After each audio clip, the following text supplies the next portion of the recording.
तो ITI student ध्यान दें, आज के इस वीडियो हम लोग देखेंगे वर्कशॉप कैलकुलेशन के क्वेश्चन। और ये आपका सेकेंड ईयर का वर्कशॉप कैलकुलेशन के क्वेश्चन होंगे आईटीआई के ऑल ट्रेड के लिए।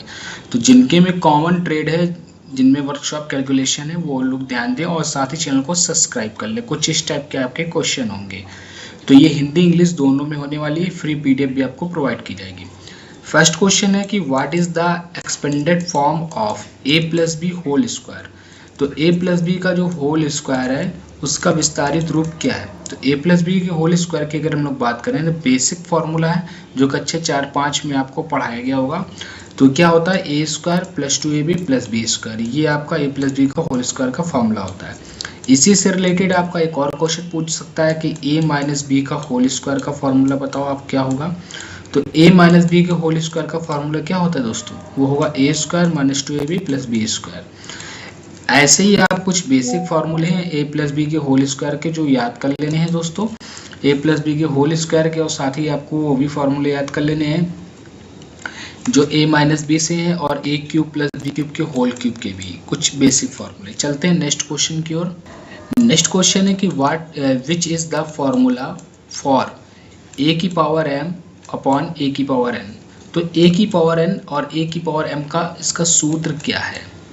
तो ये दोस्तों आपके a की पावर m अपॉन a की पावर n है। ये इसका फार्मूला आपसे पूछ रहा है कि इसका फार्मूला क्या है।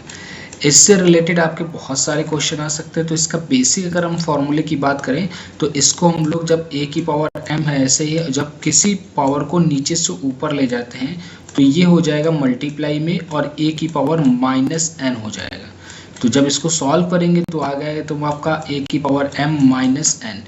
ऐसा इसलिए होता है कि गुणे में जो आपके आधार होते हैं उनकी घातें आपस में क्या होती हैं, जुड़ जाती हैं। तो प्लस का साइन ना लग करके माइनस का साइन लगेगा। क्यों लगेगा, क्योंकि प्लस माइनस माइनस होता है। इसलिए आपका यहाँ पे जो ऑप्शन बी है वो एकदम करेक्ट आंसर हो जाएगा। इसी प्रकार के आपके क्वेश्चन आएंगे। इससे से रिलेटेड और भी प्रश्न बन सकते हैं, जैसे कि a की पावर m और फिर इंटू a की पावर m। यहाँ पे n और m आ गया। अब यहाँ पे m a b c कुछ भी हो सकता है, मतलब नीचे का बेस सेम होगा, ऊपर का चेंज हो सकता है। तो जब कभी मल्टीप्लाई में दोनों लिखे होते हैं तो यहाँ पे फॉर्मूला बन जाता है a की पावर n प्लस m का, कुछ इस तरफ से। ऐसे भी ये डिवाइड किएंगे, जिससे ये डिवाइड का था अपॉन में यानी डिवाइड, फिर माइनस प्लस इस टाइप के। चलते हैं नेक्स्ट क्वेश्चन की ओर। नेक्स्ट क्वेश्चन है आपका कि what is the formula for a की पावर m इंटू a की पावर n। जैसे देखिए दोस्तों, मैंने इसके ऊपर जस्ट क्वेश्चन बताया था अभी, तो जो क्वेश्चन बताया था सेम वही पूछ दिया कि a की पावर m और इंटू a की पावर n का सूत्र क्या है। तो इसका सूत्र आपका क्या होगा कि a की पावर m प्लस n। यहाँ मिस्टेक होगा, यहाँ पे माइनस होगा, दोनों सेम फॉर्मूले नहीं हो सकते। ये आपका a की पावर n माइनस m होगा। तो यहाँ पे ऑप्शन ए आपका करेक्ट आंसर हो जाएगा। क्या हो जाएगा, ए करेक्ट आंसर हो जाएगा। इसी प्रकार अगर आपकी पावर पूछ देता है कि a की पावर m और फिर होल पावर यहाँ पे n लिख के आ जाती है कुछ इस तरह से, तो यहाँ पे फॉर्मूला हो जाएगा a की पावर mn, क्योंकि घात घात का क्या होता है, गुणा हो जाता है। किसी को कोई भी डाउट हो तो कमेंट करके जरूर पूछें। साथ ही आप एम्प्लॉयबिलिटी स्किल जाके अपने वर्कशॉप कैलकुलेशन के और भी पार्ट जल्दी आने वाले हैं। तो चैनल को पहले सत्यम इंस्ट्रक्टर को सब्सक्राइब कर दे। आप लोग सब्सक्राइब नहीं करते हैं, बिना सब्सक्राइब किए आप लोग निकल जाते हैं। तो पूरी जानकारी मैं आपको बताऊंगा, एक एक क्वेश्चन, वो भी डिटेल के साथ। कोई डाउट होता है आप कमेंट करके जरूर पूछें। अब बढ़ते हैं अपने नेक्स्ट प्रश्न की ओर। अगले क्वेश्चन की बात करें तो कह रहा है what is the value of 14x plus 3y plus 25x plus 2y। यानी कि आपका कह रहा है कि 14x plus 3y plus 25x plus 2y का मान क्या है। बहुत सिंपल है। तो इसको करने के लिए आपको क्या करना पड़ेगा कि आपका जो 14x है उसको एक साथ रख लेना होगा, किसके साथ, 25x के साथ, और फिर आपको प्लस कर देना होगा आपका 3y, उसके बाद आ जाएगा आपका 2y। तो इन लोग को एक साथ रखना होगा। तो 25 और ये आपका 14 और 25x, ये x लिखा हुआ है, तो ये दोनों जोड़ देने हैं आपको, क्योंकि इनके साथ गुणांक में x है। तो 4 और 5 हो जाएगा आपका 9, और 2 और 1 मिलके बन जाएंगे 3। तो ये 39x प्लस फिर 3 और 2 प्लस का क्या आ जाएगा, 5y।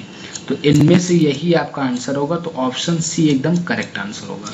ये वर्कशॉप कैलकुलेशन के ऐसे बेसिक क्वेश्चन पूछे जाते हैं, और कुछ आपका ट्रेड से रिलेटेड भी वर्कशॉप में आ जाता है। तो कोई दिक्कत नहीं है, आप लोग बेसिक जो है मैंने ट्रेड थ्योरी की भी ऑलरेडी क्वेश्चन बना रखे हैं, आप लोग ऑलरेडी जाकर देख सकते हैं। प्लेलिस्ट से सारी वीडियो को वॉच कीजिए, साथ ही चैनल को सब्सक्राइब कीजिए। कोई डाउट हो तो आप पूछिए।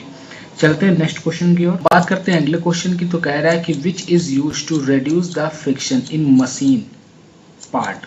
तो मशीन पार्ट में कह रहा है कि भाग में घर्षण को कम करने के लिए किसका उपयोग किया जाता है।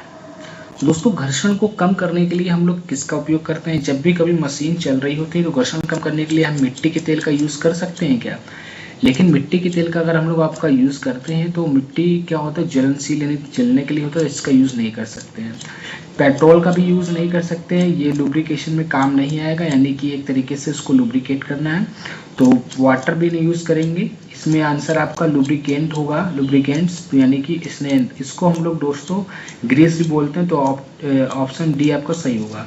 जैसे हमारे साइकिल के चैन में लगाया जाता है, गाड़ियों की चैन में लगाया जाता है, जो हमारी जो ग्रीस होती है उसको लगाता है, तो ये स्नेहक जो है लुब्रिकेंट है, ऑयल की तरीके है एक, या ग्रीस भी हो सकती है। तो मशीनों में अधिकतर वैसे ही जनरली ग्रीस का ही यूज़ होता है, जो मशीनों को लुब्रिकेशन या घर्षण कम करने से बचाता है।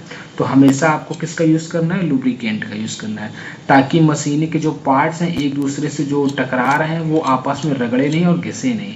तो और थोड़ा जो रुक रुक कर चल रहा है, यानी कि मशीन स्लो चल रही, तो उससे वो फास्ट चलने लगती, इसलिए इसका यूज़ किया जाता है। तो आज का आपका लास्ट क्वेश्चन है कि what is the purpose of a lubricant. तो स्नेहक का उद्देश्य क्या होता है? तो जो लुब्रिकेंट है उसका क्या मतलब होता है? बहुत ही अच्छा क्वेश्चन है।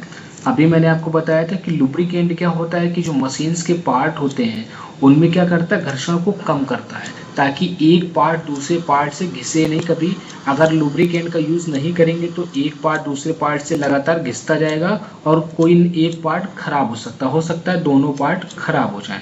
जैसे हमारे गाड़ियों में जो चैन होती है, मैंने आपको बताया था कि चैन में आपका यहाँ पे जो फ्लाई व्हील लगा होता है ऐसे ऐसे करके, जिससे वो घूमता है, एक चक्का टाइप का लगा होता है, और एक आगे चक्का लगा होता है। जैसे साइकिल की एग्जांपल लेते हैं सिंपल सा, और ये पैडल होती है, आप लोग इसको मारते हैं तो ये यहाँ से चलती।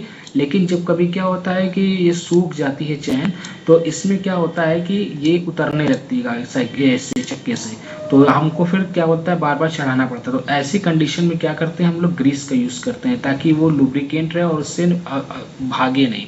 तो इसमें जो छोटे छोटे कांटे टाइप के निकले होते हैं उसमें क्या होता है कि ग्रीस लग जाती है। और कभी अगर ये सूखा पड़ जाता है तो इसके जो चक्के के नोकदार होते हैं वो घिस जाते हैं, और घिसने के साथ साथ ही ये चैन भी टूटने की संभावना होती है, यानी दोनों को नुकसान होता है। सेम ऐसा प्रोसेस मशीनों में भी होता है दोस्तों। तो मशीनों में भी हम लुब्रिकेंट का यूज़ करते हैं। अगर उसका यूज़ नहीं करते हैं तो घर्षण क्या होता है, बहुत ज़्यादा होने लगता है, जिससे मशीन क्या होती है, खराब हो सकती है। तो यहाँ पे जो सही आंसर हो जाएगा टू रिड्यूस फ्रिक्शन, घर्षण को कम करने के लिए हम इसका यूज़ करते हैं। तो ऑप्शन सी सही हो जाएगा। किसी भी क्वेश्चन में अगर आपको डाउट हो तो कमेंट जरूर करें और कमेंट करके पूछें। वीडियो कैसी लगी दोस्तों ये भी बताएं। साथ ही सत्यम इंस्ट्रक्टर चैनल को सब्सक्राइब नहीं किया तो सब्सक्राइब कर लें। आप लोग बैक ईयर की जाकर के भी एम्प्लॉयबिलिटी स्किल वर्कशॉप कैलकुलेशन के क्वेश्चन देख सकते हैं, क्योंकि बैक ईयर के बहुत सारे क्वेश्चन जो हैं आपके इसमें इंक्लूड किए गए हैं, कुछ ही क्वेश्चन में चेंज किया गया है। और साथ ही अगर आपको कोई डाउट हो या कोई क्वेश्चन हो या कोई टॉपिक से आपको वीडियो चाहिए तो कमेंट करके पूछें। मिलते हैं इसके नेक्स्ट पार्ट 2 में। चैनल को सब्सक्राइब करें। ये हिंदी इंग्लिश में ऑल ITI के ट्रेड के लोगों के लिए वर्कशॉप कैलकुलेशन।